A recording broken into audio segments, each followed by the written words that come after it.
Welcome to the NonSensus. I'm here with Chris Orozco, my co-host. Your initials are CO. So this is true. They are co-host. I shouldn't even point that out. I was fucking stupid. Sorry. Because I get it. I get it now. I see what you did there. Nah, I just, And I am here with Zachary Winchester, whose initials are ZW. And you said W the way we were trained in radio school. W, never W. Not W. W. Because it's like it's two U's. If capitalized, two V's. Very true. Very true. So what are we I didn't come here to fucking talk about how people say or draw W's. I want to talk about some real shit, Chris. Yeah, do we have real shit to talk about? What are we talking about? The fuck's going on in this fucking world, man? Okay. Okay, so I wanted to talk about embodiment as opposed to saying the stuff that you think. And there's a couple layers to that. One is this real question of if somebody is embodying their opinions, their beliefs, their values, do you see it being true that, like, I don't need to fucking ask you what you think? I just, if I know enough about you and I get to observe you behaving, it's like, all right, I know. Like, there's, you know what I'm saying? Possibly, but you also want to be really fucking careful with that, because you're not going to be right. You might even be right most of the time. But to assume that is a dangerous game, especially for me as a coach. It can be very easy for me to slide into feeling like I know things before I know them about people. And it's never good. I'd agree with that. Yep. Never good. Okay, you already got me on that. Okay, well, here's a no, this isn't just a rephrasing. This is what we call nuance. It seems like to go to the drawing board of, like, writing your values, writing your, like, vision list, like writing down the things that you want to be about in this world. It's like I just did with my group course this morning. Oh, awesome. Well, was that a struggle for some? Sometimes putting things into words is difficult, and it doesn't mean you don't have values because you don't articulate them. Yeah, identifying desires and then acting on them can be extremely difficult, which is why it's the very first thing I put in the group course. It's because, like, you better at least damn know, because, like, it's really kind of silly to consider going into a group coaching program and not having a very strong idea of what it is you intend to get out of it and who it is you intend to be afterwards. And so I want to make sure that doesn't happen. So I help people, like, try and connect. I help people make sure that they connect to, like, what the fuck are we even doing here, and why is it important to even be here? What did I just spend this money on, and who am I trying to become? Well, connecting to what the fuck you're doing here, whether or not you're in a course that you spent money on, is the thing that I think a lot of us struggle. I mean, what the fuck am I doing here? And that would influence. If I knew that in words, then I feel like I would know what to do more often. Do you see it as, like, an external thing? As in, like, you were put here by something with a purpose, and now you must fulfill that purpose that you were born with? Well,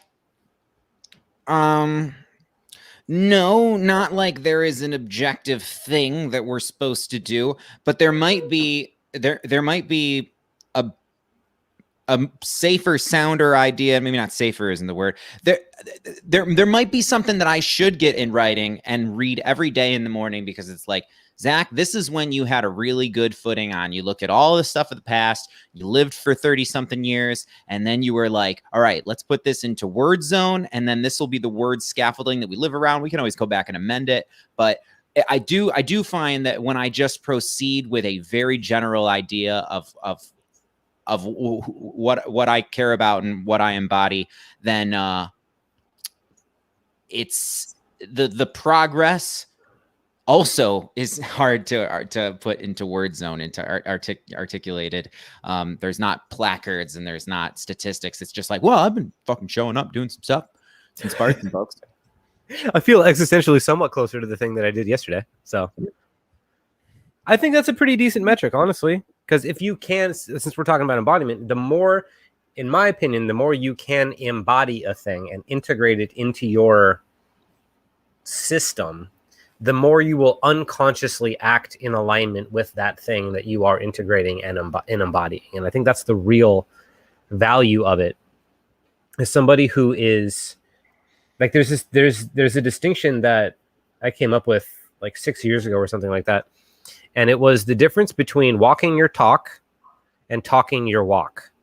Mm. And I think walking your talk is really kind of stupid, because you talk about stuff that you're aspiring to be, which I guess is cool. It has its own place. But then there's also like, my preferred thing is to just talk about what I've already done and what I'm actually doing, instead of like getting all fucking high and mighty about what I say I'm going to become and what I think I should be. Yeah. Let me just talk about like what I actually do that's been working and helping. Mm-hmm. And I think that's one of the difference between embodiment and this other thing, where it's like you try to hold yourself to the standard of a person that you're not yet.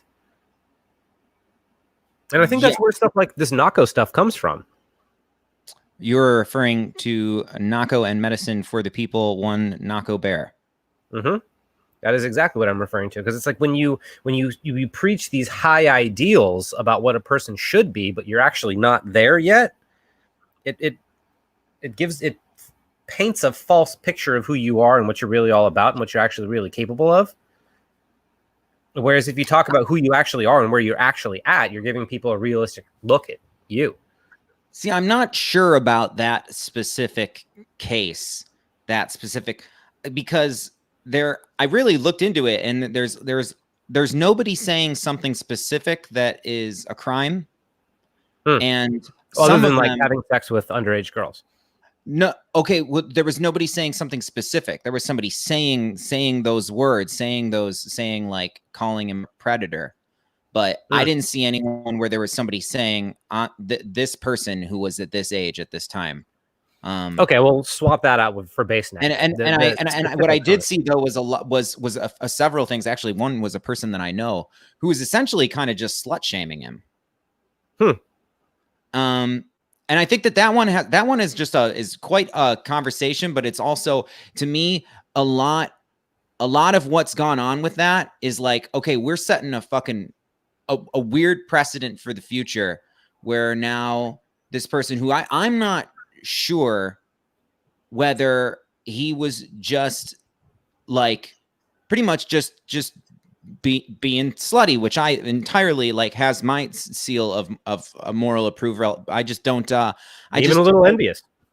Yeah, sure. I mean, like you're someone that people, you're someone that people seek to be with, seek the attention of, and some seek to actually, be with sexually. And over the course of these years where you're touring and you're going around and there's all these people like tugging at your drawstrings, some of which aren't tugging at your drawstrings, some of which are just want to be in your life and in your heart, or just like have your attention for a moment.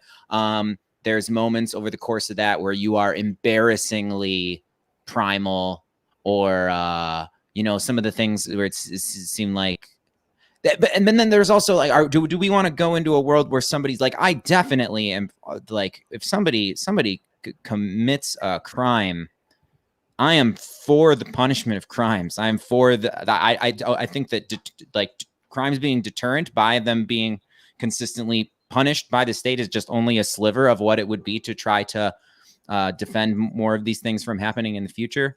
But it is part of it, accountability. But we're in a weird space with this thing now where something can just, it's just whether or not it goes viral. But and then I'm just gonna say that I'm uninformed in that, and I looked into it a lot, and I couldn't really find what was really going on. And the point I was making about people like him, or like, you gotta hold your microphone where it's like this, like this. Yeah. This better. But I was just basically talking about people who speak into a version of themselves that they are not yet, and that creates the dissonance. Mm-hmm. And then you find out who the person actually is, and it's like, ugh, that's a problem. But this is a little side note. You got to gave me return back to something you just said gave me a little bit of insight into like why there's the double standard of like why it's okay for dudes to be sluts and like not women. I don't necessarily think that's true, but it's difficult to be a male slut. You have to be a desirable human being. It's actually kind of an accomplishment if you can pull off being a male slut. So there's also this compounding factor of attractiveness that this is an observation. This is not how I want the world to be. But when there is competition amongst those who desire you, it compounds the attraction for each other. And that is to lean into and enjoy. That is slutastic as fuck. However, I am not a shamer of sluts. I am an aspiring one. Sometimes. Likewise. And I just think it's really interesting that like in order for a dude to be a slut, he has to create something that makes people want to mate with him, whether it's money or music or some kind of cool thing that makes him attractive. Just like any dude that doesn't really have anything going for him, nobody's going to be lining up to have sex with that guy. But any beautiful woman, no matter what she's doing, a ton of people are going to want to have sex with her. So it's very easy for a woman to become a slut, but a dude has to work really hard and provide value in the world in order to become a slut. So I think that might be too. I would like to know, like, on the graph of like my age, like when the first time that I like was like very physically, viscerally attracted to an attractive lady bird, and then through spending time where there was like, whoa, this person's personality and pretty much everything that they do and say are about in this world sucks, and it really hurts to be around them. Maybe that's enough for me to no longer pursue them. Yeah, you know, actually, yeah, I can. I think I think I'm not makes me hurt anywhere. Yeah, like that was a skill that developed in the late 20s. Like to be able to put. I feel like we're still working that out. Is terrible and is mean to me. Okay, yeah, because before it was yeah. So we don't have a grading metric for what to do in a lot of different situations, but what to do when you are like a super highly desired going from city to city person, and like what would be a good execution of that embodiment. But anyway, back to embodiment of like, so you say you're about being moralistic, you say that you're about that you're perhaps more enlightened than other people, or I mean there's some insinuations in that, like I'm talking about deep and spiritual stuff, and there's some declarative statements in there about reality. It's like you're kind of insinuating something about yourself as the one to say this stuff, and then you go and you're pretty goddamn human, you know. And I think that we should be figuring out that ain't nobody inhumanly good here, and that we don't know what that is to be good, but we do understand doing good. And I think that's the trap that like comes along with, it's inherent to spirituality and spiritual communities, and anybody that values anything spiritual, generally that stuff comes at the cost of the human. Like the human, the primal, the like lower energy, whatever, like all the denser stuff. It's like, that's all bad. We got to be in the heart. We got to be high vibe and light and all that sort of shit. And it just completely has you like not look at the human side of it. And the human side of it's the most likely to cause you to do really fucked up shit. And so if you're going to be a spiritual person, you better damn well keep an eye on the human stuff. Otherwise, it's going to cause you to betray your spiritual stuff. Yeah, I have an assumption that everybody who's killing it in spiritual capitalism is there's some archetypal deal with the devil moment, and this is not me shaming them or anything like that. I seek this myself. I seek to meet the devil on the road and be like, okay, that's the, you know, like just there's just something. Just something a little bit. And now this may be, but I know several people who would just be saying, well, I know people whose their whole deal is that you can do capitalism and spirituality well.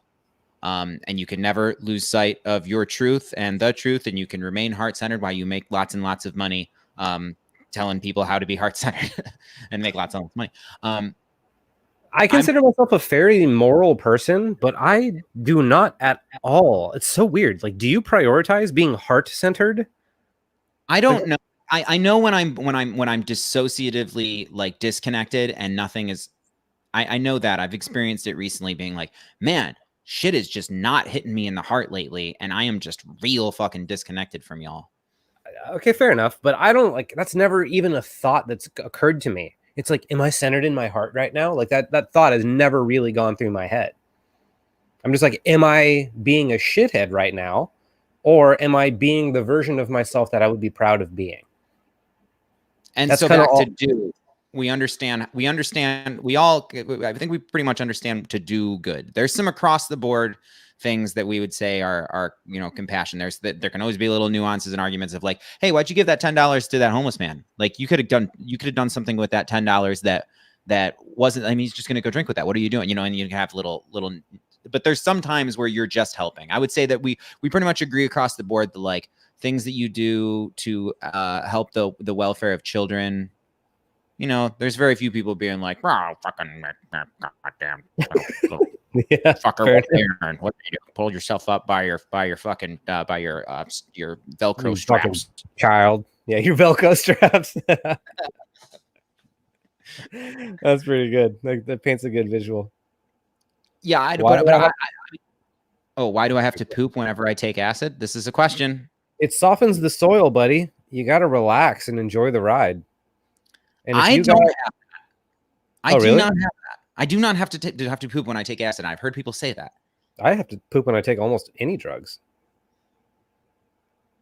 I get all flustered, and then any stress has to come out, bud. You got to relax. I ayahuasca and purge when I have mushrooms now. In fact, I just recently had a 7-gram psilocybin experience. That was the most I ever put inside me. I think it might not be the mushrooms. I think it might be the dosage, bud. But that was a full. No, it happens on almost any amount now. It becomes ayahuasca for a bit. Wow. This is reported. This is highly reported that people, once you become familiarized with ayahuasca state, then your psilocybin experiences become ayahuasca. Not the entire time, but like it comes on at some point. Like what element of it? Like the visual element of it, or like the whole deal? The precise feeling of like, like you just drank 2 hours ago and you're full of it, and then the way. That could be fun. Zachary? Have I lost you, Zachary?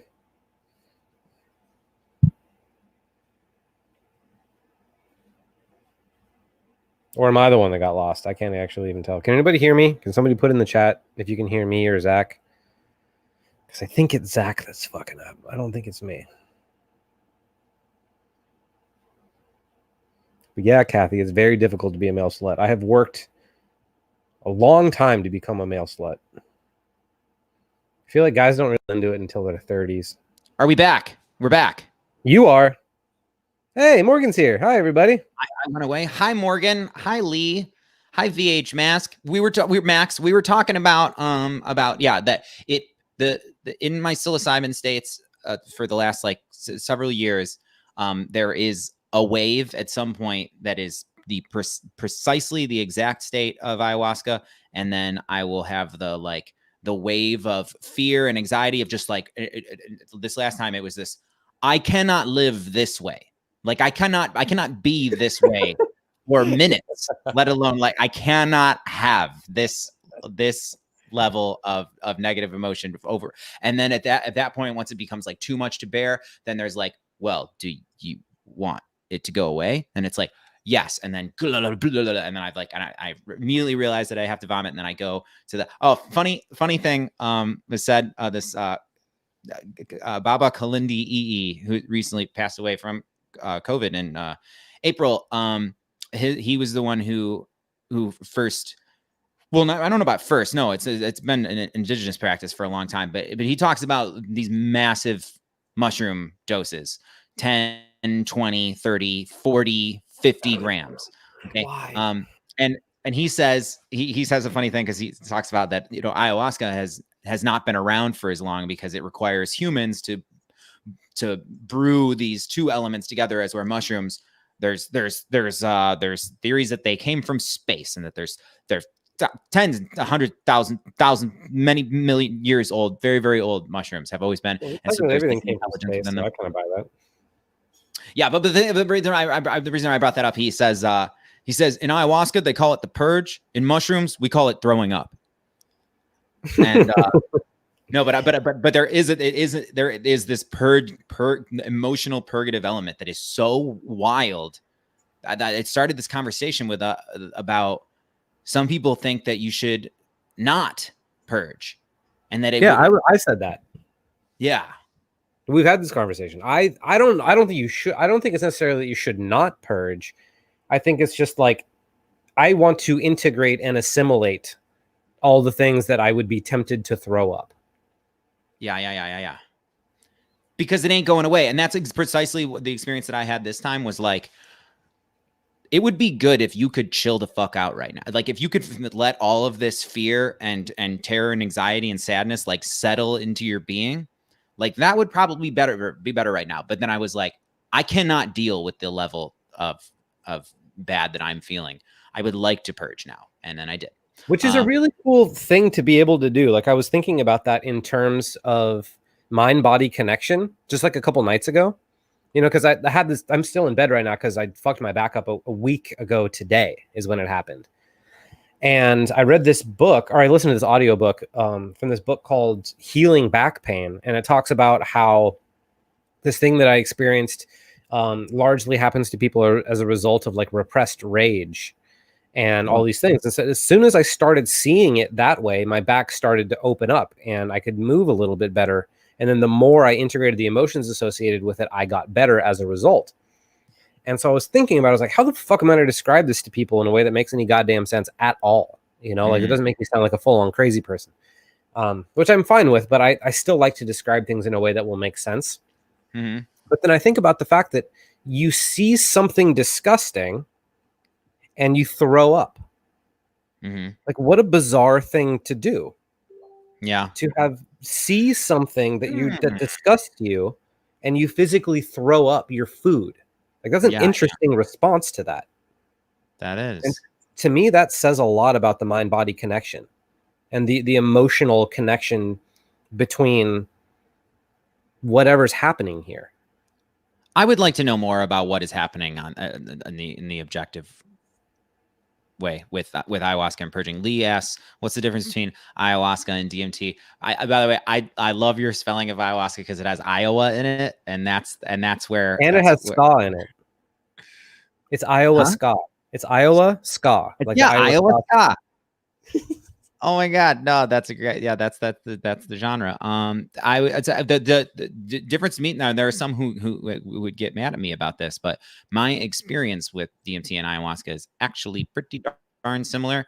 That to me I would say that it is that ayahuasca is the drinking of DMT, and that is what's going on. Like neurochemically, there's the M5, the MEOI inhibitor. I don't know those words. But experientially, when I have had ayahuasca, which has been more than 5, drinking DMT, the onslaught is over time, and there's this element of it going through the body, and that you're spending more time with it, and there can be this narrative as opposed to whereas a DMT trip can just be this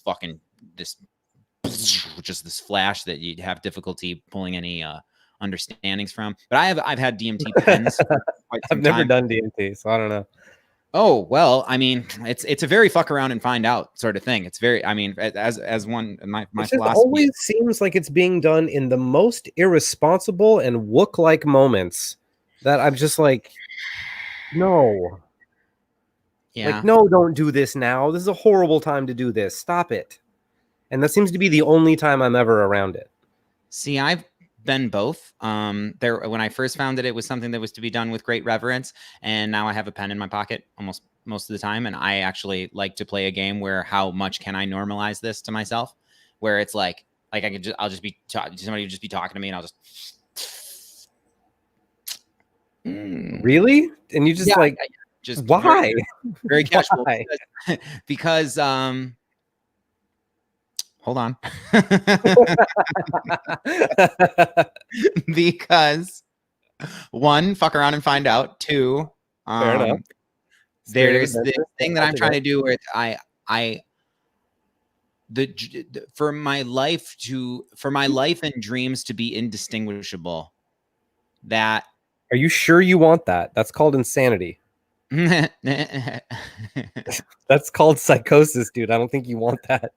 No, not indistinguishable in the way that that there's no continuity and that the stuff is veering around and people's faces are morphing and things. I'm saying like that it's dreamy, that this is a dream. I had an experience where, oh man, I gotta tell this story. I mean, I just want you to know, Carl Jung specifically warns against that. He specifically stated he thinks that's why Nietzsche went crazy and he didn't. All right, I'm gonna reverse out of this little muck. I just want you to know that I didn't go too deep. I didn't. You know, it was a project for a while, but yeah, I mean, you know, I want to do cool stuff here in reality world, and I want to be this thing, that this me thing, this project that I'm working on. And one thing I've always had is phases of things that interest me. And and those get me from one level to the next. And there's times where it seems like, man, can't you just be stable? Can't you just be like, you know, not like super enthused and interested? But for me, I find that my back end, like just there's a steep hill on the depression side, and a very difficult incline on the you know, the sort of excitement that gets you to show up and do your work.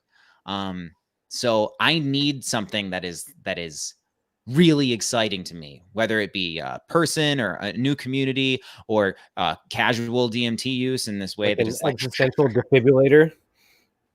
Yeah, little defibrillation of the give them a soul. jolt. Okay, yeah. I mean that honestly, Ryan Barkley agrees. It's cool to microdose it. LOL. Okay, well, if Ryan agrees, then I guess you guys got me. Okay, so people think about DMT, they think about breaking through, blasting off like with a pen, with a little bit. It can. I just think of Joe Rogan. Yeah. I mean, that's a lot of where a lot of people first heard of that from, and you know, thank you to him for that, because for some people it can be this really special thing, and for others, you know, we've talked about this, like the psychedelic experience, like mind manifests. Like you can manifest a mind that is, you know, super narcissistic, super bad actors can have this stuff and be empowered by them. It's like this idea that they can only heal, and that their knee jerk thing is to humble you. I don't see that so much. I mean, DMT can be power. But it can also, but I do find that for me, it really is this, that's one of the most consistent things of all of psychedelics are. Okay. Then the next time you come to California, if we do another one of these, we'll do this in person, and I'll do DMT for the first time on one of these. Cool. We'll see how it goes. Yeah, and I'll talk about my experience.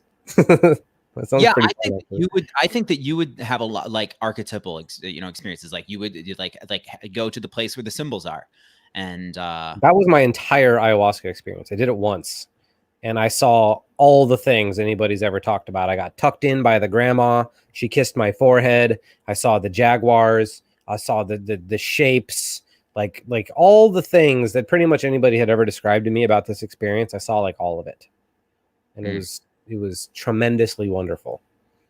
Now, are you curious as to whether you would have that if you would have went in knowing nothing?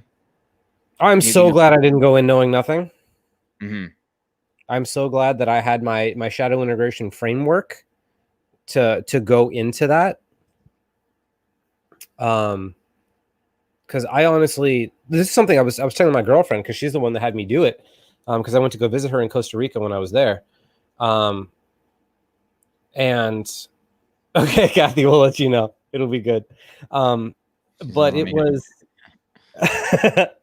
it was like I was sitting there, I was like, how do people do this without an integrative framework? Like, how do you just let this happen to you? Like, I could not imagine going into that experience without knowing how to process feelings and make contact with things and have conversations with different parts of myself and make sense of what I'm seeing and integrate the lessons and steer the experience, like without the like mental helmsman that I've spent the last like 9 years developing. Like, what do people do? Do they just like let that happen? Well, I think that is the reason. Well, no, there's several reasons. There's cultural reasons. I mean, for a while there was the people were only going to its place of origin and having to interact with the culture of origin. That's kind of strange to say because these are plants, but it other things. I feel like people find mushrooms usually not in a framework of that this is therapeutic. The first couple times people do mushrooms in America tends to be, this is fun. This is really weird. You want to have a weird experience. When I did it. So, and with ayahuasca, it's like very, very decisively discussed as medicine. So psychotherapy, emotional heart work stuff. I think it's a great like team building bonding thing, which is why I actually do not wish to have further ceremonies with anyone who is I don't not think I bonded with anybody in my life or going to be in my life. Huh? I don't think I bonded with anybody except for my girlfriend.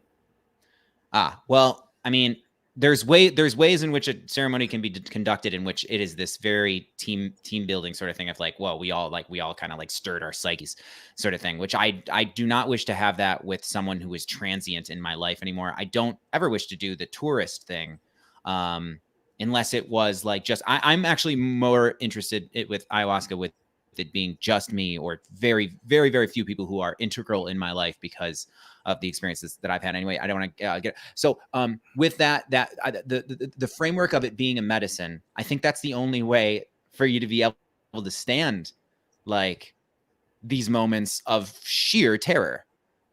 Yeah, because it was a lot, man, and it didn't feel like it was ever going to end. And so I was like I'm prepared to handle this stuff. Like I navigate my shadow on the regular. Like I've been this scared before, and it's not that big a deal to me. But to people who don't know that, it's like, maybe y'all can tell me in the chat, like what's that like? Like that much, I can only imagine just helpless terror. Yeah, I mean, so with mushrooms in a recreational setting, it's like you're having we say you're having a bad trip, Which I've had before. I've had bad mushroom trips. I see, and I don't get that because I mean I understand what people mean. They mean that it was like mostly bad, or or maybe I guess the metric would be I regret eating that. But that was me the day I graduated. Every time I've had any psychedelic, unless it is also mixed with dissociatives or MDMA, MDA, where you're almost, I feel like I'm not allowed to feel not great. There's absolutely waves of horror and of such felt sadness that for me that's like it's good to be humbled by that. I feel like I don't have intense emotions every day or all the time, and sometimes I'll get into a very dissociated place for a month, and I'm just it's very difficult to be patient or compassionate because I'm just not feeling this shit like others are. And then I can Ryan pointed to something different though in the chat. Ryan pointed to like a bad trip is like I'm never gonna be normal again.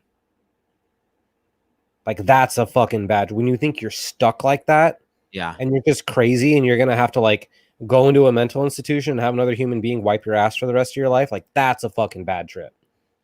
Yeah, I've went to a place that I call the hell box several times, with DMT actually, where I am writhing around in the fractal flashy world, and it's very beautiful. But I feel my like body is just.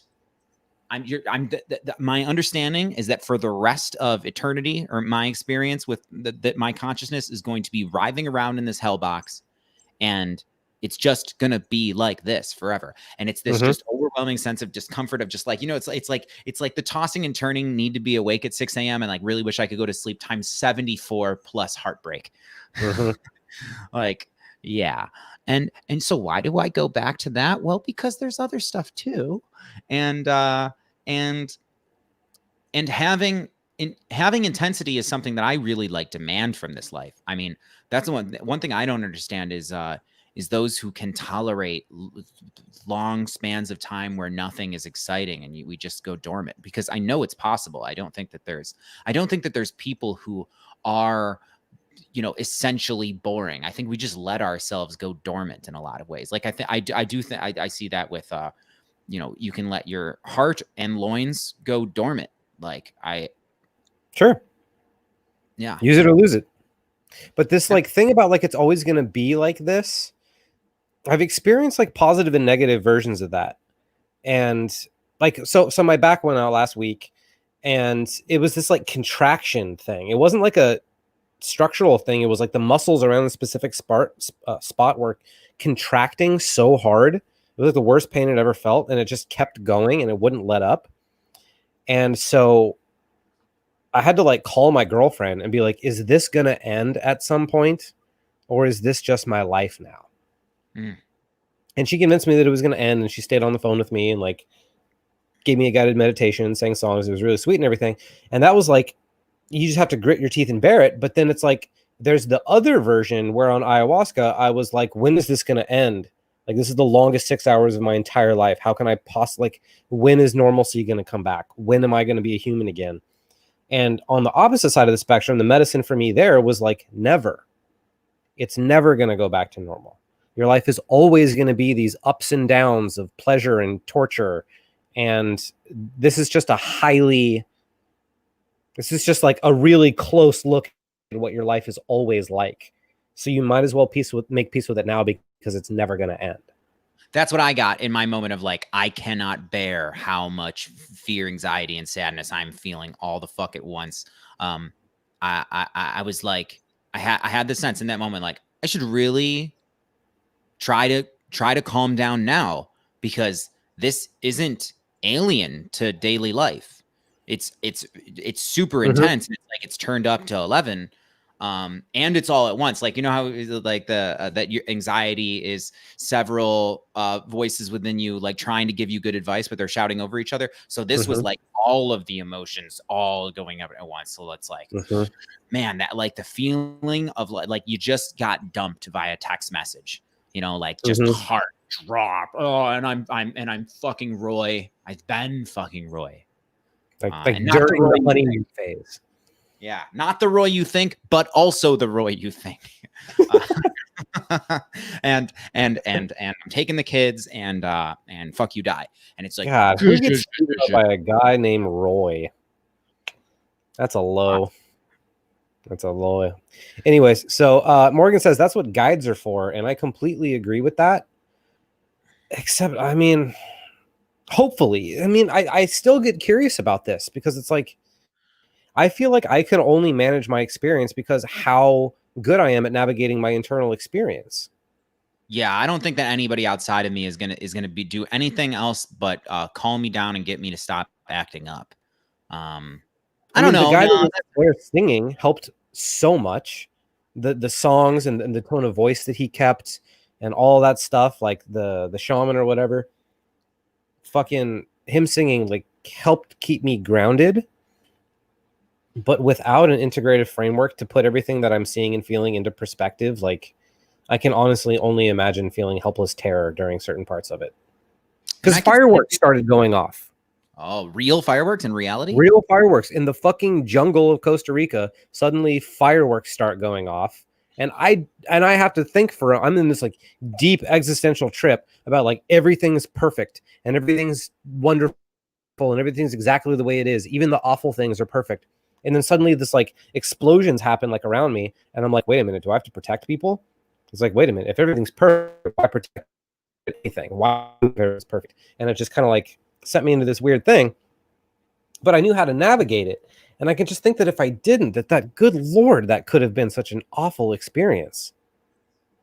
So Yeah, what do people do? And that's interesting. Is like, can you have a traumatizing psychedelic experience where you are faced with your own stuff and you resist it so much that it's just like a re-traumatizing experience, or is not an or is that no? I don't understand that. See, that, not to brag or anything. Like, I feel like I'm good at psychedelics because I have this felt framework understanding of where it's supposed to go, and I have no expectations for it not to be grueling. Mm-hmm. That's important. I've never gone into a trip or a ceremony. I use this term festimony because, like, even if I'm at like Electric Forest, it's like it's a festimony. It's like I'm gonna be faced with my stuff. Like, there is no such thing as saying the next 4 hours is just for fun, Zach. Your brain isn't allowed to do the things that your brain does. Just the part where it's yippee hooray. That never happens. Acid's kind of like that, huh? Well, not on mushrooms, but acid's kind of like that.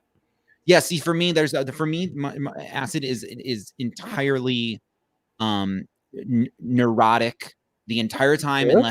unless I find something to do. I need to be using all of my energy, and then it can be awesome because it's this like performance enhancer of the soul sort of thing. But my LSD brain, sans other things that help with this, is just so neurotic. My brain is just the thoughts. It's just tremendous and insane. It is not comfortable. For me, but it yields such beautiful things that I keep coming back. Really, it's all a big inside joke with God. LSD is for me. Everything's just funny, and I laugh and I play and I giggle, and it's kind of all that is.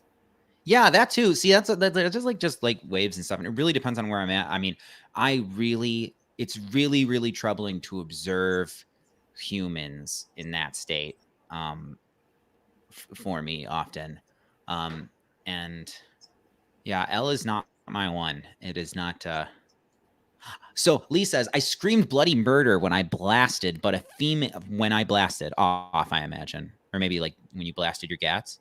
I screamed bloody murder when I blasted off. But a female and a male fractal entity went on each side of me and whispered in a language I never heard, but I understood, kept saying, "You're safe, Carrie. You're safe. You're safe." But it was echoed, and then I felt safe, and the terror went away. That's cool. Yeah. Is that like the psychedelic art, like things like Luke Brown's always painting, like the what do you call those, machine elves type people? That's on my bucket list. I'd like to see that at some point. So I have that, but they're doctors and nurses and janitors and air traffic controllers. It's really interesting. It's really cute, actually. Like my back up. So my DMT elves manifest to me visually and just their whole presence as like doctors and nurses, different janitor, different cleaning position sort of things, and like air traffic controllers. They're like the people. Are you sure you're not just high as fuck in the airport? So okay, so one of the ones that happened recently. So there'll be somebody who's just like vacuuming something, but like they're like dressed kind of like Ghostbusters uniform.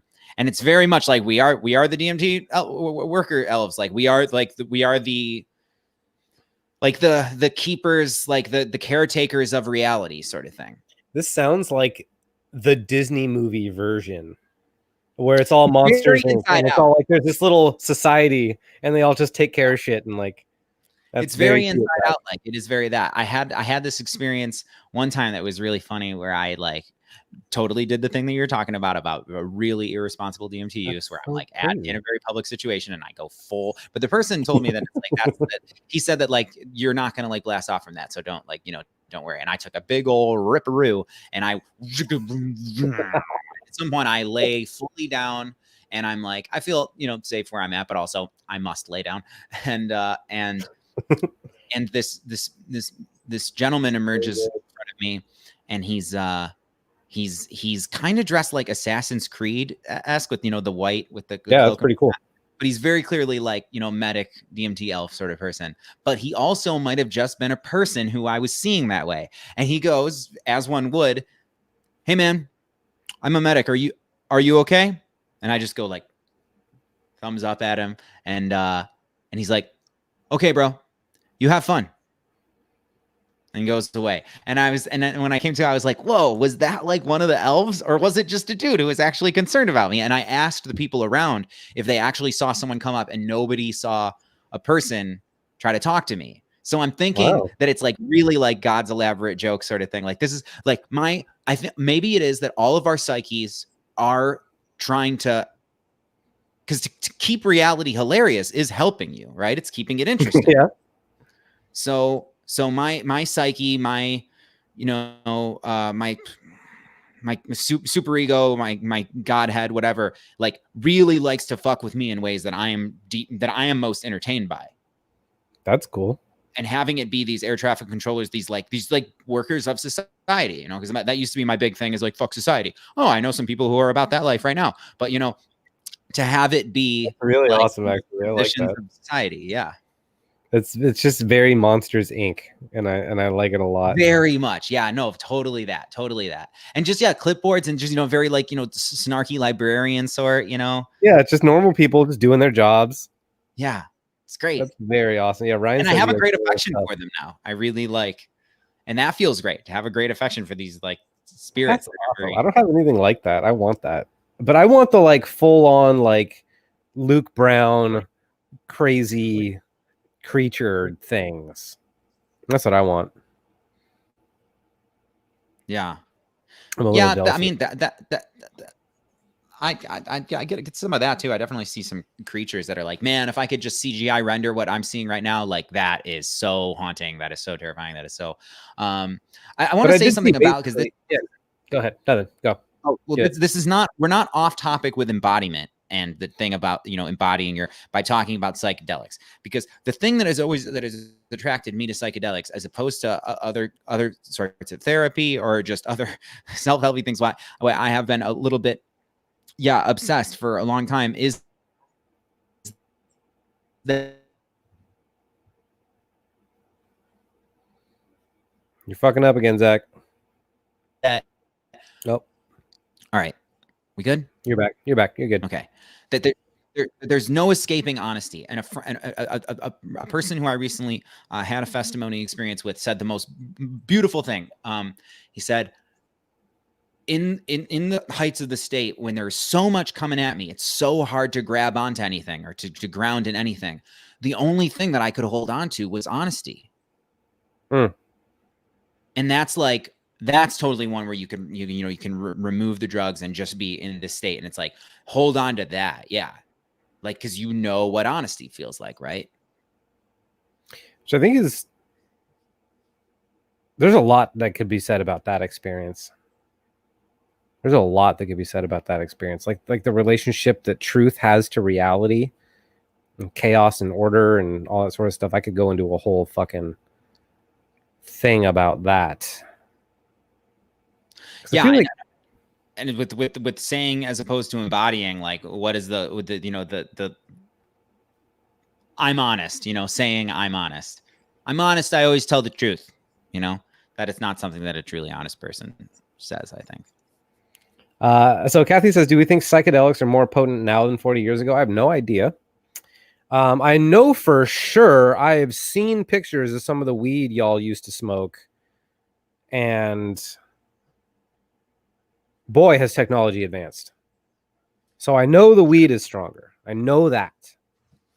I'd say it's a bit of both. I'd say that the things that people are growing, like mushrooms that people are growing, have probably we're always figuring out how to do that better. But LSD, that's probably way better back in the day. Has descended, yeah. Molly's way better. Molly's not even close to what it used to be. Yeah. Like, remember pressed pills? Yes. Remember that awful experience of eating a pressed pill of ecstasy? Remember how terrible you felt for the next 3 days? How mysterious. What the fuck? You know, that there was always like, people would sometimes say like, oh, this one's really cokey, or like, yeah. Probably. Yeah. It's like, I know we used to be like, oh, this one's cut with that thing that I hate. Well, but this one's cut with this thing that I hate less. So I guess I'll take that. And it's like, it's not even a problem anymore. It's not even on my radar. I like try. I get the same sort of entities. They're all just like doing stuff. That's exactly what it is. It's like there's these like people doing these jobs, just going about their time, and it's like, oh yeah, you've come. Hey, so we're doing what we're doing, and and usually they are to me like how you are towards somebody when you don't have time and somebody like wants your attention. There's kind of like this like, hey man, okay, and it's this very like how it is in video games where you go to like this gate and then it's like you need to be this level and have this artifact. Get the come the fuck back with when you've got coins and stars, sort of thing. And recently I had one where they were all like, hey, you're like aligning with the stuff where like we're gonna be if you stay on this, not this drug, but if you stay on this momentum on this path, like we're gonna help you. Like you're gonna notice that what used to be boundaries are now what used to be obstacles are now. Okay, so at a certain point, I'm assuming certain energetic frequency, they're like, okay, yeah, you're here. Like we acknowledge that you're here, but we're not really gonna fuck with you yet. And then certain energetic frequencies, they're like, hey, you're looking like we could be friends. Yeah. And then certain ones, they do. What's the next step up from that? Where do you go from there? What feels the best to me is that not just as in feels the best as in like it, most comfortable. Like I'm saying, like what it really seems like to me is the point where I really blast into new levels of whatever you want to call it, ascension in my, because I don't want to just have the metrics of like productivity, effectiveness. The thing that I've been wanting all these years that has seemed somewhere other. Mm-hmm. And put this one here so that it goes there, and it's just like I just wake up and I know what I know what to do, or I'm told what to do. But like I really want to trust. I'm saying for years now, like my effectiveness will explode when my art and my presence is an arrow in the quiver of somebody who knows where to shoot me. Making that decision for myself is that's where I get weird, and then I end up just pacing around in different rooms and stuff. But what about the entities? I'm curious about like the evolution of the relationship. Like once they decide that you're of the right metal and you have all the right gym badges to control Charizard now. Exactly. And then what happens next? Like they decide they fuck with you, and then what? I think it's let go of the oars, bro. There's going to be some currents now. And also this is not like our allegiance. This is you are heading in the direction of our currents of the trajectory. So you will feel like you are being assisted when really what you are doing is you've gotten yourself in a current. Oh, and that explains a lot of things. Yeah. I've had this philosophy that I've had since I was a little kid. That's always been true, is that as long as you are completely honest and true to yourself, something out there supports you. Mm-hmm. And it sounds like that's what you're saying, because you're talking about this truth thing. And also they're like, there's a certain thing where it's like you just get on the path and you're on the lazy river and you just chill and float with it. And I think authenticity and truth is actually part of the thing that gets you onto the correct stream. Yeah, because what's that?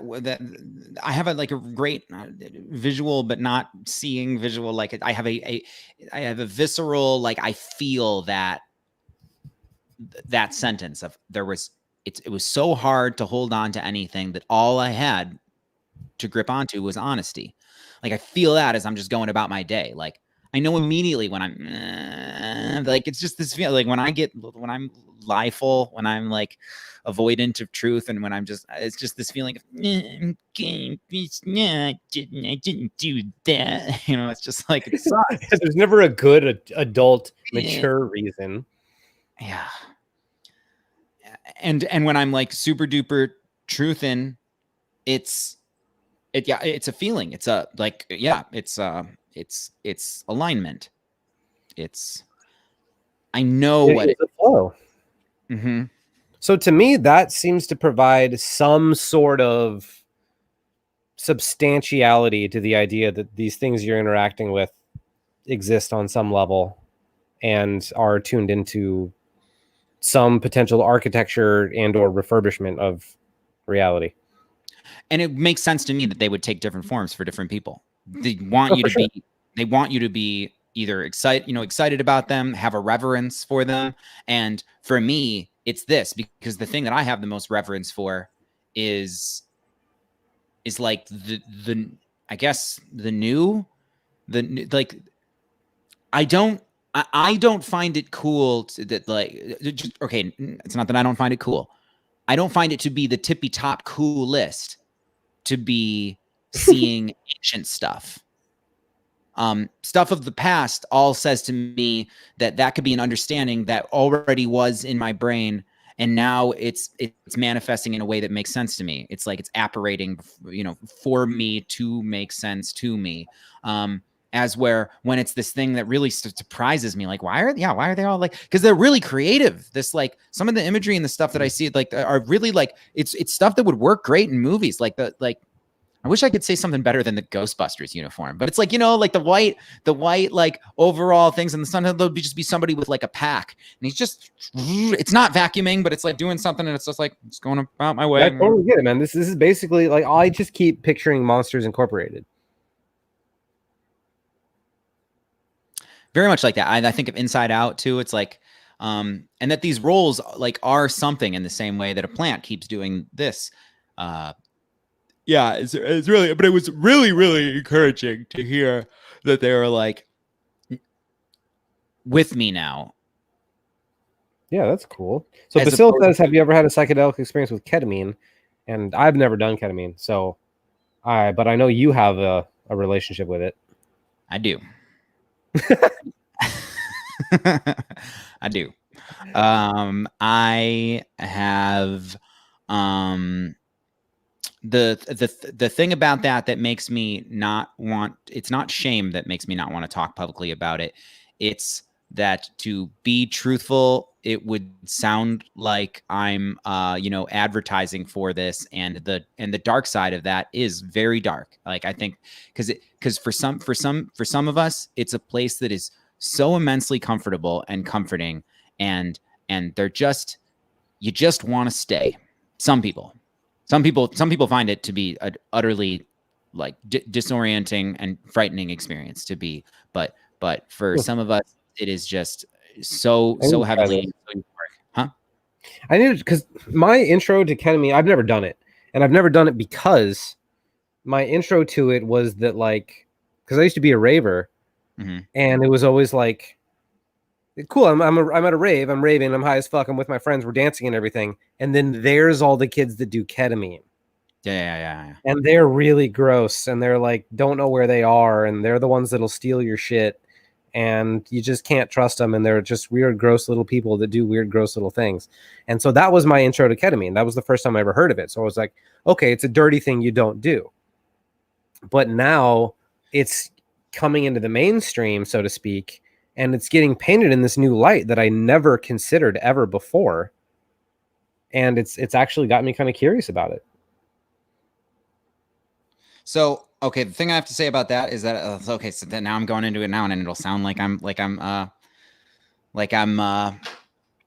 saying positive things about it. There's so much negative that I can say about it, but it's also the negative things about it for me are because of how positive. Okay, it's clean, and it's because anything that is illegal, that is being sold as a powder, is like a really sketchy universe, man. Because like it's never just what it is. I happen to be prescribed it. I'm so grateful that is like that's something that exists where I live, that I was able to seek out. The thing where people are doing it in social settings and trying to talk and walk and like flirt with each other, or like be like that, is where a lot of people have a really negative idea of it. One, because of the way like it is debilitating. Not more so than really high doses of alcohol, which is funny that nobody says high doses of alcohol. But like when somebody is really, really on alcohol, like they are fucking fucked, man. And there is a level of ketamine where I think that you should lay the fuck down. But also there's this thing called the ketamine Olympics. That is like, can I climb this thing? Can I? And and that's one of What's the ketamine Olympics? It's the sport of trying to do things that are difficult when your motor functions are highly. Is this good? Is this? I'm gonna find this on YouTube. No, that's just a thing I've been saying. It might, but I also want it to be a real sport. But anyway, so yeah, with that, it's like, okay, it's to me, it's, I mean, it's neurochemical way of like, bloop, and now I'm egoless again. And it's not for the performance enhancer of like being able to, I mean, it can be for that too. There's just so much, the dark side of it, because there's so much that just falls away. Like I can have, I'm a person who is racked with worry and often sadness, quite a lot of it, unless I get my life to a place where I'm making all of that meaningful, every day. And like and almost, every hour or fine. And that's just difficult to cross time. And Sounds exhausting. Yeah, it's just, and just to be able to like, bloop, it's like, it's just to have that all fall away. And like, and one thing that was really interesting about my case is that there's people who talk about going to this very neutral place. And I do sometimes, but when I first was given it therapeutically, clinically, I'm just so fucking tremendously euphoric, and it's like it taketh away, and like that showed me it's like there's just a bunch of stuff that if it wasn't so heavy upon me, I am so elated to be here. That's what I hear from a lot of people. Like I've had multiple people come and talk to me about this, and it sounds wonderful. It's a completely different light. It honestly occurs to me as if like someone were to tell you that you were wrong about meth. And that meth is actually this really, really wonderful thing that like helps all these people. I had somebody tell me that PCP angel dust was so like that was only talked about in a negative light. I remember, and I guess it's a dissociative too that is similar to ketamine. And somebody's like, but yeah, no, ketamine is like is I think that it's like I really am so happy and grateful for myself and excited for the people who it will help. Particularly like it is the short-term answer for suicidality. Like if somebody is wanting to kill themselves, it is like, and this is like people just disengage from wanting to die. Wow. So for really intensive depression and for like really intense fits of, I understand now that it's like the firefighters and paramedics are giving it to people when you like need them to either, calm down because they're having a fit of rage or they've been injured in such a way where it's like, okay, we need to provide immediate relief. I mean, it is this thing, and it tends to, it seems like we're not sure of like what the drawbacks are, like physiologically. Like there's an understanding that at the like gram a day level across time, like you will, that people develop bladder, kidney stones, sort of things. But that's cool. I mean, I'm honestly glad it's like, this is the best comeback of anything I've just about ever seen. Yeah, I had a terrible idea of it for the longest time. I straight up refused it for years. There was one time where I was just, and this is most people's story, I was given too much, and I found it to be like debilitating because I was trying to exist and party with people. It is in high doses. It is for having a period where you can just comfortably not exist and then return excited about everything. It's like, oh yeah, this, wow. It's just. Yeah, and several people that I know are having like, it's so clear for some that it's like, this is medicine for you. This is all, but it is also something that you fucking there's a really great YouTube video where a girl really says all of the nitty gritty things of like, what are the drawbacks? Because it is like, it's not, physically addicting, but people are functionally addicted. Like you tend to not know when and where to stop. Well, I mean, being happy is pretty fucking addictive. Yeah, or being comfortable. Yeah, that's people have strong preference for that. So anyway, that's like a wormhole that I can just like I can talk about that for forever. And perhaps I should, because I think that it's it's something that there's definitely people out there who are feeling like they're, they're feeling all the stigma and not enough words of the, hey, this is working for you, and obviously there is a thing that is too much and too often, but you have to find that. I think that's great. I mean, fuck, man. I never wanted to take something that would make me, that would change my base state and make me and dull me, Mm-hmm. and this doesn't that. But what it kind of, I think, has done is that I've been to, there's a certain level of discomfort that is fueling for me, and Mm-hmm. getting back in touch with that, or just or being more in touch with that intentionally, knowing that's not a meaningless, discomfort. That's the thing that makes me me. But these are all, things that I've learned through. But of all, I don't. I think that there's a differentiation to be made between other psychedelics because they're difficult, and MDMA and ketamine are more about, the way they're used therapeutically is, this is something that somebody like physically shuts down when they start to talk about this traumatic event, and so give them MDMA, brain's gushing serotonin, and they're like, all right, let's go, let's talk about it. Maybe not that they're excited, but I've heard of times where it's like, or maybe it's just like enough to be able to. Well, what is it? MDMA therapy can like reduce PTSD symptoms by 80% in 2 sessions. Yeah, I think they're I mean, the data on that is gonna be fucking knock out of the park, and everybody who, like, we all knew that when tested, it's like, yeah, Like, yeah, we've been telling you guys. yeah. And I'm very excited for it to come into a therapeutic environment, because I mean, like, obviously it's fun to do it at a rave and like wear like silly clothes and touch everybody's soft sweater and everything, but the fucking mental health applications, man, like, good Lord, you could change so much in just one direction.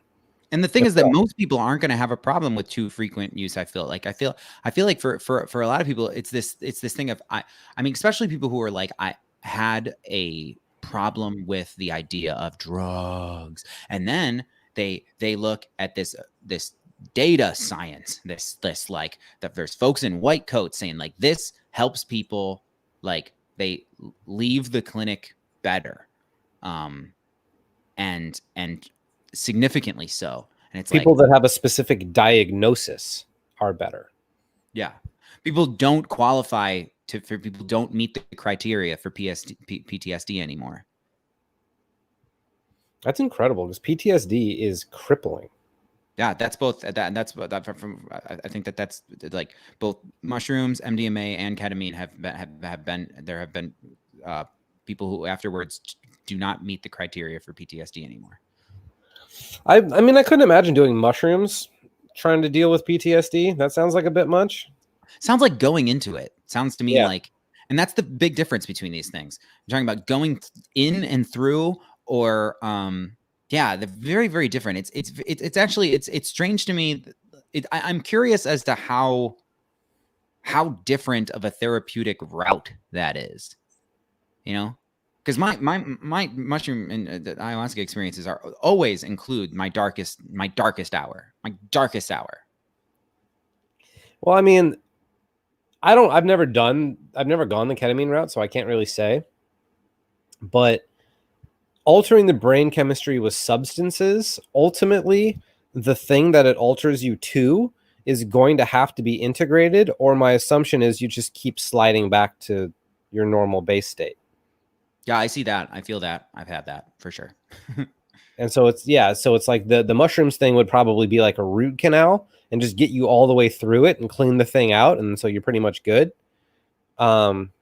Whereas the other thing, it's like it's a little bit of a slower burn, but if you don't do the integrative work, then you're not actually really accomplishing anything structurally, I wouldn't think. Yeah, and so that's the difference between a monthly, bi-monthly, yearly ceremony. Like, I think with psilocybin mushrooms, I believe in monthly, bi-monthly, and the only reason I would skip a month or two is that it's like I'm still processing the stuff from the one before. But for me, it's like my life is not slow, and I don't know when I'm gonna let it be.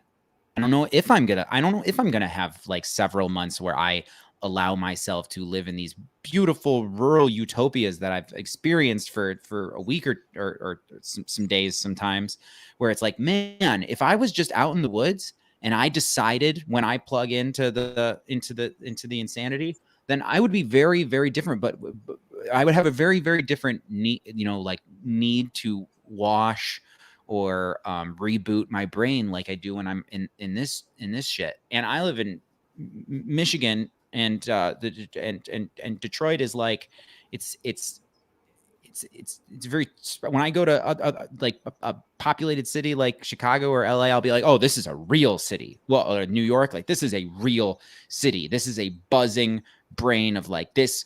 I don't know how people live here. Because to me, it is like very just like people are I'm pretty sure I'm gonna leave. I don't think I can do it anymore. If I were out in the woods, I feel like I could reach a state of zen. I stayed in a cottage for my birthday for 4 days, and I was pretty much there. Oh, but I was also on drugs, so that counts as something. No. But it is nice. I'm thinking I can't do LA anymore. What particularly? There's just no nature here. Like, at least living in San Francisco when I did, it was like I had Golden Gate Park. The whole city's green. It's all beautiful. It's so nice. But the culture is shit now. But LA doesn't have any of that. It's just dry, ugly, yellow-brown desert. Then you're not like 20-minute drive or an hour drive from. Man, there's no such thing as a 20-minute drive to anywhere in LA. Yeah, that's a thing, huh? Yeah, it's the amount of people, man. When I'm feeling the buzzing of everybody, it makes me. If I was there, I would be like, yeah, absolutely. I need to dissociate daily. Once there's other minds around, because, and I think that it's because of my knee jerk to want to, back to the embodiment and like the idea of like seeing yourself as a good person. Like I have this idea that I'm supposed to be compassionate, like I don't allow myself to just be like, well, fuck you, you're gonna die. Like, and sometimes I do, but then I even like will immediately start shaming myself for the thought of, well, then you're gonna fucking Darwin yourself, So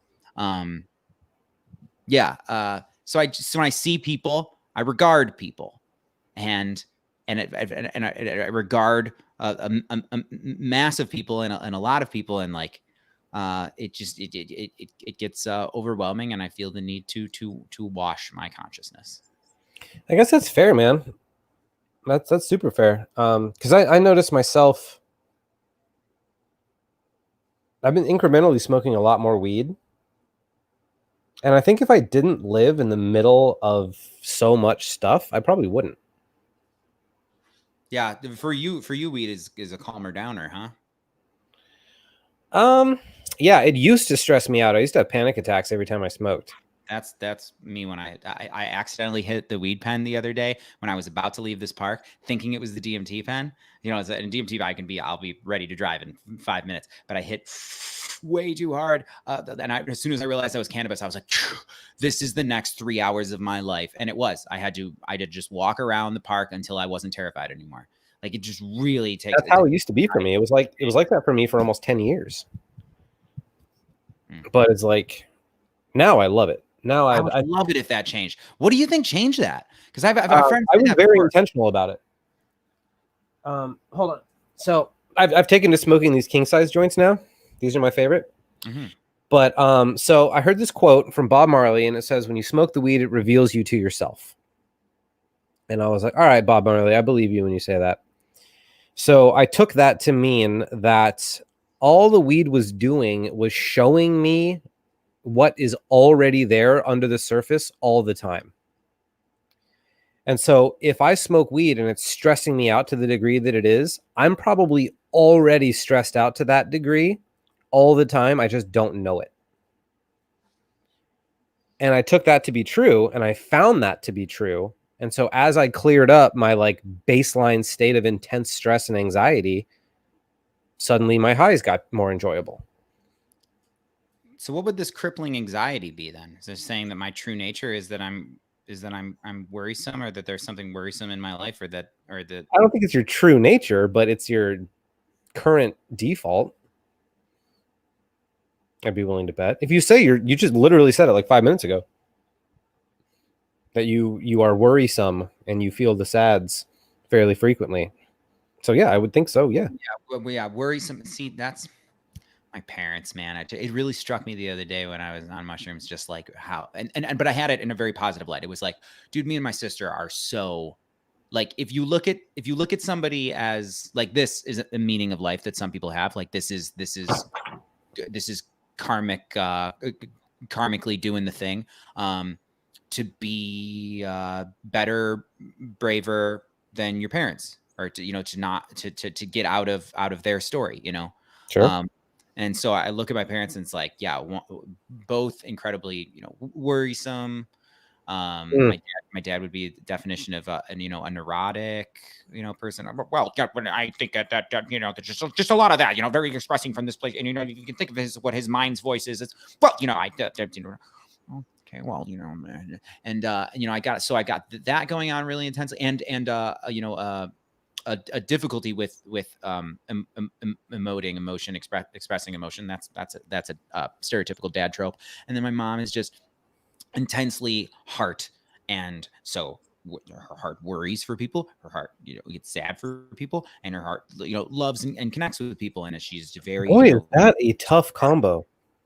Yeah, that is an unfortunate combo. That must not be fun. Yeah, so, and I really realized how much I am a combo of that. But those are, I just named negative traits. My parents have all sorts of. No, I know, I get it. Like my dad was my mom's very much like feels everything, but also very neurotic. And my dad was very much like, I didn't really know him all that well. He died when I was pretty young, but just like very hardcore, like do the fucking thing, bro. Like, I don't care if it fucking kills you, do the thing.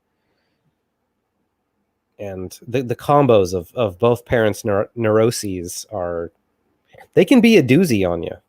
But ultimately, what I've learned, though, is that anxiety, even because I had constant, chronic, debilitating anxiety for years, always anxious. It fucked up almost every element of my life for a very long period of my life. And that shit is conquerable. I can say from my own personal experience, it is conquerable. It's like the currents, the subtle energies, if you will, or the spirits that help you. It's like you have this thing in you that makes it a lot easier for your base state to be this way. And you've got to push up against that in order to be, and that's one of my big values, or I guess this is kind of my philosophy, is that like to become yourself is to be making more decisions. That's like as many things that you can have about yourself that are a decision. But then some people that's the opposite of being organic and authentic. But that's what it feels like to me. It's like I either just go with the currents of what is happening around me, or what I'm made up of, or how I was born. And that's the thing I was meaning to say about me and my sister, with my parents being how we are. It's like me and my sister both pulled off being people that there are people who both admire and have been inspired by us, but also find us the right amount of relatable and like on their level, because of, I think, of the difficulty that we have, because that's not, there's people that I see, I don't want to do like, I'll drop a name, Aubrey Marcus, on it, Okay. like, yeah, I know who he is. He's there's times where I'll tune into a signal and I can, find motivation, inspiration. But I think for some people, it's like what you get hit with most is jealousy for him, in a sense that it's like that, like the people, like the certain camps and folks at Burning Man, where it's like, I am vibrating high, and if you are below that, I will not interact with you. I will not allow myself to mix and amalgamate with your signal, because it's down here. That's so interesting. When I'm faced with stuff like that, I always get scared little boy vibes. I just see a scared little boy. I'm just like, okay, like that's just a defense mechanism. Nobody who's actually there would treat people like that. Yeah. I don't think that he's that to a fault. I think that some people see him and react that way, because I've had people say that to me about him being like that he doesn't acknowledge privilege, or doesn't acknowledge his that he was dealt a really good hand. Yeah, I don't know too much about that, but a lot of people like that. I get little boy vibes. Yeah, I don't think he's like that, but I think that the person that we're saying that gives you little boy vibes, you're talking about like the too enlightened for now person at Burning Man with like that sort of thing. Yeah, I'm like, oh, you're clutching on to the thing that makes you feel important with everything that you have, and you have to push everything out to hold on to that. Like, okay, you're struggling. I can see that. Like, I'm sorry. It's enviable though for a moment. That's and that's one of my favorite things about being human, is that these things seemed enviable to me for decades. I'm still not over the thing where there's some people who are like the beautiful people, and then there's something envious about your existence. Like there's something that would benefit from shutting off a lot of me, so that I could show up in that way where I could have more visceral human experiences. And I mean, I want to make a shit ton of money doing the thing that I really love, so I'm envious of that. Mm-hmm. Like, I want to live in a really nice house in fucking Santa Monica where I can just like walk to the beach from my backyard. Like, yes, that's on my list of things to do. 100%. There's a good thing, and we have 10 minutes left, and there's a good comment. So let's do this. I get anxiety hardcore for public speaking or being on camera. I have panic attacks when trying to do what the two of you are both doing right now, speaking in a public forum. What can either of you suggest to overcome this? Just get comfortable with it. Odd story. When I met Zach, I was actually intimidated by you when I met you. You said this to me. You were one of the first males to ever do emotional intelligence talking at me in a way where it got my attention. It was, and I wish I could have screenshotted your face. You had this, yeah, you had that look on your face.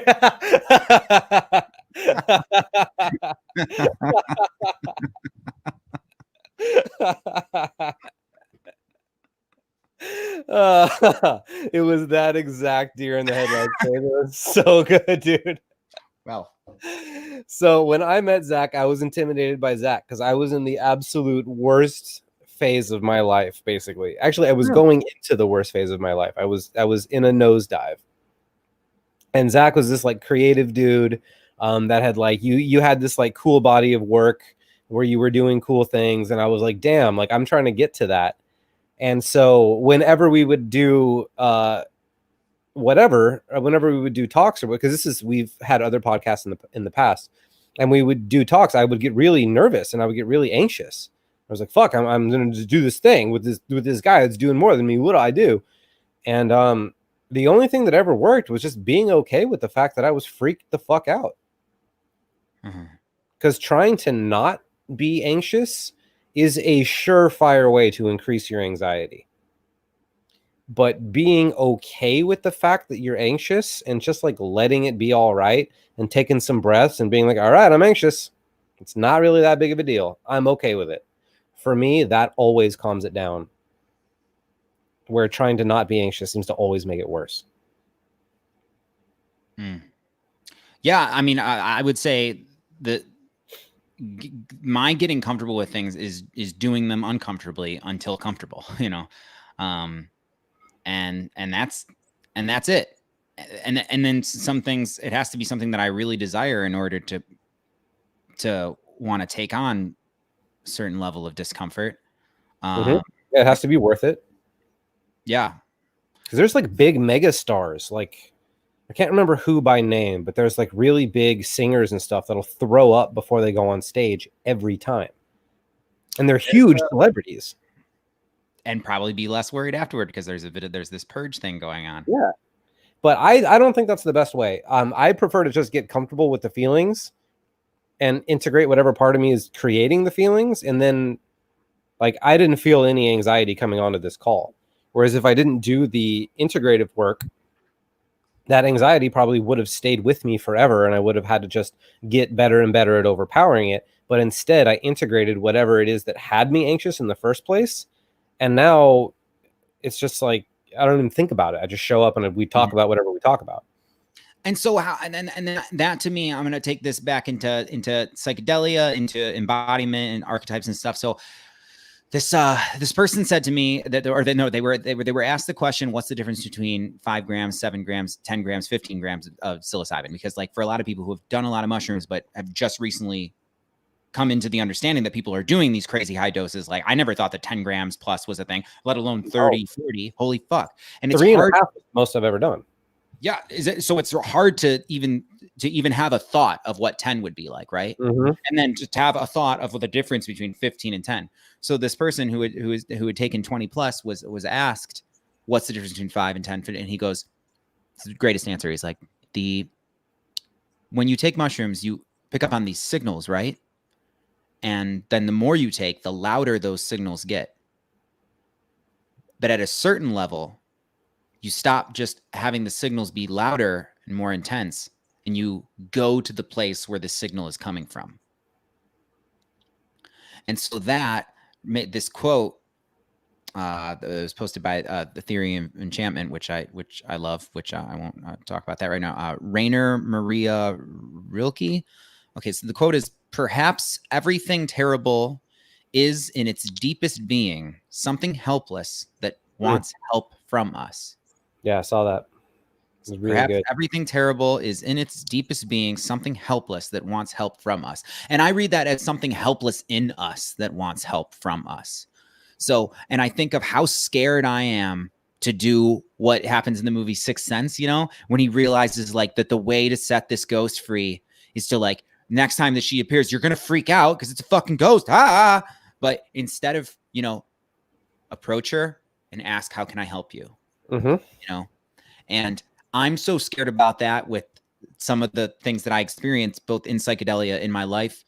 But I'll talk about it in psychedelia, both because that's a bit sexier and easier to understand, and fucking aliens. So like, I'll have these moments with like, what seems like, okay, in this moment right now, if I wanted to, I could be in the presence of spirit aliens, but like a character with the answer that I seek, but it's going to be fucking scary. And I always end up like running up the basement stairs in that situation. And I think that, and it's the same thing with, I have sleep paralysis and as in like that's just a regular part of your life. Hugely. Yeah. I have no idea how often it happens. Huh? How have we never talked about this? That's my biggest fear. I want to talk about, let's do that next Wednesday, because I can, oh man, it's so fucking mysterious. It definitely happens to me a lot, but infrequently enough that I remember it happening. And I'm sure, when I have a real fuckaroo of an experience where it's like, I wake up and I'm just terrified to go back to bed, because I was like, that happens infrequently enough that I'm not scared to go to bed every night, but it happens frequently enough to where I kind of like beings.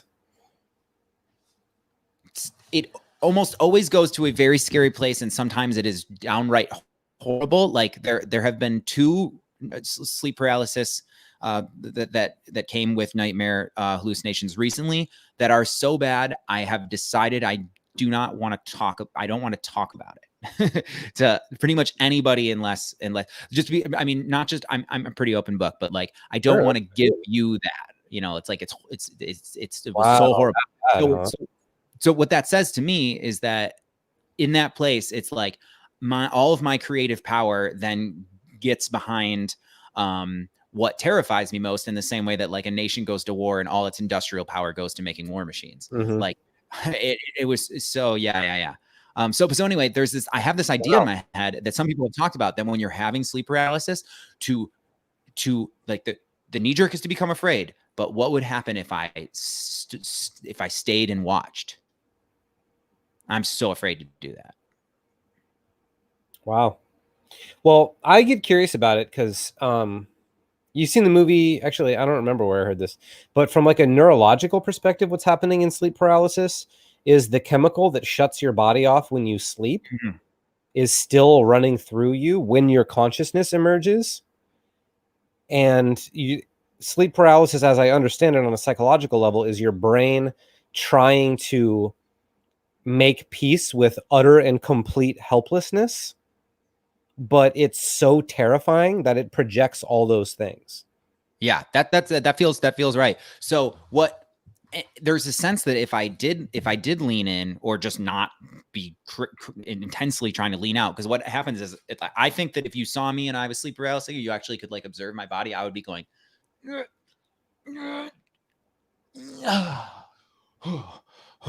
and so there does seem to be an option to not be, and like watch. And what I think might be the payoff of that is like, it might be a way for me to like solve fear for myself on a really integrated level, like a deep to the bone, like, oh, that's fear. I know what fear is, because there is nothing scarier than your own mind, everything that it can do, knowing you as it knows. Yeah, it sounds like the scariest thing ever.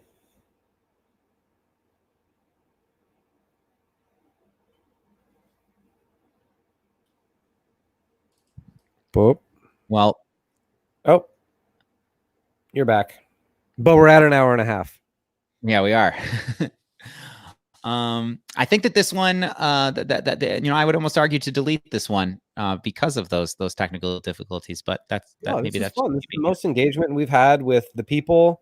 This is one of the good ones, bud. Cool. Okay. Well, yep. That's just my little neurotic. Have as much engagement and conversing with people every time, and like have that part of the conversation grow. That would make this so fun and fulfilling for me. Yeah, we can do the thing where we bring people into this too. I share the little invite thing here, and then somebody pops up in the thing. Let's try doing that next time. So maybe get a couple of plants that already want to do it. That's what I do. I put that in there. And thanks so much to everybody who did participate and say things. Y'all make it really fun. Yeah, thank you, Lee. Thank you, Katie. Hi, KGB. KB. Thanks to everybody. Okay, yeah, so we're at an hour and a half. So we're gonna peace out next Wednesday. We're gonna talk about sleep paralysis. Well, let's talk about nightmares in general. Let's talk about fucking fear, bro. I want to ask you. I want to pick your brain about fear. I got fear. All right, let's do it. Oh, he left. I'm alone now. Okay, bye everybody. We're gonna talk about fear next time.